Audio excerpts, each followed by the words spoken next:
સુરતના શ્રી રામઠેલા સ્મશાનમાં શરૂ કરાઈ એમ્બાલ્મિંગની રાસાયણિક પ્રક્રિયા, જેમાં સ્વજનોના મૃતદેહને આ પ્રક્રિયા દ્વારા લાંબા સમય સુધી સાચવી શકાશે. એક સ્થળેથી બીજા સ્થળે પણ શબને દુર્ગંધ રહિત રીતે લઈ જઈ શકાશે. મૃતદેહના દર્શન કાજે વહાલા સ્વજનો જે દૂર દેશાંતરથી આવે છે તેવા પ્રસંગે પણ મૃતદેહને સાચવવા આ સુવિધા ખૂબ ઉપયોગી પુરવાર થશે.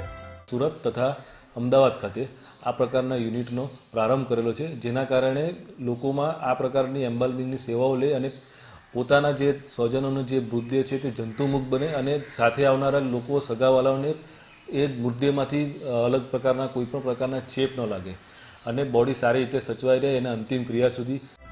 ટીમ સુરત, દિવ્ય ભાસ્કર.